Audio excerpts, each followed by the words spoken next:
السلام علیکم ورحمۃ اللہ وبرکاتہ۔ معزز ناظرین، اسلام زندگی کے ہر شعبے میں رہنمائی کرتا ہے، چاہے عقائد ہو، عبادات ہوں، معاملات ہوں، معاشرت ہوں یا اخلاق ہوں۔ ان پورے شعبوں میں اسلام کی رہنمائی ہر اعتبار سے موجود ہے۔ عبادات کے اندر بہت ساری چیزیں ہم جانتے ہیں، لیکن معاملات کے اندر بہت ساری چیزیں ہم سے چھوٹتی ہیں، ممکن ہے کہ وہ نامعلوم ہونے کی وجہ سے ہو۔ قرآن پاک میں اللہ تعالیٰ نے ملازمت کرنے والوں کے سلسلے میں ان کی کیا کوالٹیز ہونی چاہیے، اس کو ایک مختصر آیت کے اندر ذکر کیا ہے۔ حضرت شعیب علیہ السلام کی بیٹیاں جب اپنے والد سے گفتگو کر رہی تھیں، اس موقع پر انہوں نے یہ بات ذکر کی، فرمایا اعوذ باللہ من الشیطان الرجیم بسم اللہ الرحمن الرحیم قالت احداہما یا ابت استأجرہ ان خیر من استأجرت القوی الامین۔ ان دونوں بیٹیوں میں سے ایک بیٹی نے کہا کہ اے ابا جان، جس کسی کو بھی آپ کام پر رکھ رہے ہوں تو بہتر یہ ہے کہ اس کے اندر دو خوبیاں ہوں، ایک وہ طاقتور ہو، یعنی جو کام اسے دیا گیا ہو اس کی صلاحیت اور قابلیت رکھتا ہو،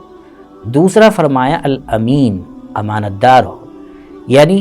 کام کو اچھے انداز میں اس میں کسی قسم کی کوتاہی کیے بغیر اس کام کو انجام دیتا ہو۔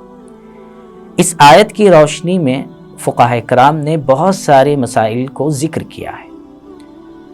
ہم جانتے ہیں آج ایک اہم مسئلے کو جو آج کے معاشرے میں بہت زیادہ اس سلسلے میں غفلت ہو رہی ہے۔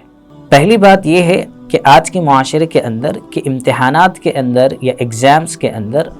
بہت سارے بچے تیاری نہ کرنے کی وجہ سے چیٹنگ کرتے ہیں، چیٹنگ کر کے ایگزامز لکھتے ہیں۔ تو یہ چیٹنگ کر کے ایگزامز لکھنا یہ اسلامک اعتبار سے صحیح نہیں ہے، بلکہ اچھے سے پڑھ کر ایگزامز لکھنا چاہیے۔ اور بہت سارے لوگ وہ ہیں جو اپنے ایگزامز میں دوسروں کو بھجوا کر ایگزامز لکھواتے ہیں، اسلامک اعتبار سے یہ بھی صحیح نہیں ہے۔ تو گویا یہ معلوم ہوا کہ ایگزامز میں چیٹنگ کر کے ایگزامز لکھنا یا پھر دوسرے کو بھجوا کر ایگزامز لکھوانا، یہ دونوں عمل اسلامک اعتبار سے بالکل صحیح نہیں ہے۔ دوسری بات کی طرف ہم آتے ہیں کہ اگر بہت سارے لوگ جنہوں نے ایگزامز لکھنے کے باوجود بھی وہ لوگ امتحانات میں کامیاب نہیں ہو سکے، ان کا رزلٹ صحیح نہیں آیا، وہ فیل ہو گئے، تو ایسی صورت میں بہت سارے لوگ سرٹیفکیٹس بناتے ہیں، فیک سرٹیفکیٹس بناتے ہیں پیسے دے کر۔ تو یہ فیک سرٹیفکیٹس بنانا اسلامک اعتبار سے صحیح نہیں ہے، اس سے گریز کرنا چاہیے، بچنا چاہیے۔ تیسری بات جو سب سے اہم ہے وہ یہ ہے کہ ہم میں سے بہت سارے احباب وہ بھی ہیں جو کسی جاب کے لیے جب تلاش کرتے ہیں جاب، تو اس میں جو کوالیفیکیشن ہونی چاہیے یا جو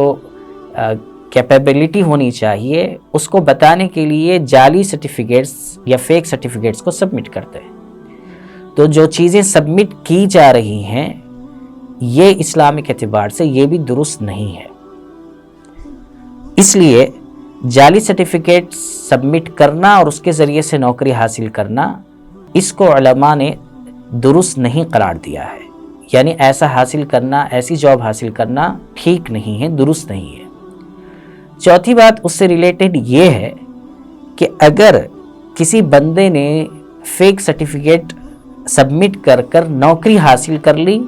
اسے مسئلہ معلوم نہیں تھا یا وہ غافل تھا اس چیز سے، تو اب جو اس کے ذریعے سے جو آمدنی اسے آ رہی ہے وہ آمدنی حلال ہوگی، جائز ہوگی یا جائز نہیں ہوگی۔ اس سلسلے میں علماء کرام یہ لکھتے ہیں کہ اگر جو کام اس کو دیا گیا ہے وہ اس کی قابلیت رکھتا ہو اور اس کام کو صحیح کر پاتا ہو تو اس کی جو آمدنی ہے وہ صحیح ہوگی، اور اگر اس کے اندر قابلیت ہی نہیں ہے اور وہ کام صحیح طور پر کر ہی نہ پاتا ہو تو ایسی صورت میں اس کی وہ آمدنی صحیح نہیں ہوگی، اس کا وہ استعمال صحیح نہیں ہوگا۔ اسی سے جڑا ہوا اور ایک مسئلہ ہے جس کو جان لینا بہت زیادہ ضروری ہے کہ ہم میں سے بہت سارے احباب بعض مرتبہ کسی کے ریکمنڈیشن کے ذریعے سے جاب حاصل کرتے ہیں۔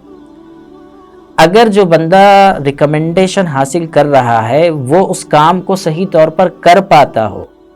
جو جاب اسے دی جا رہی ہے،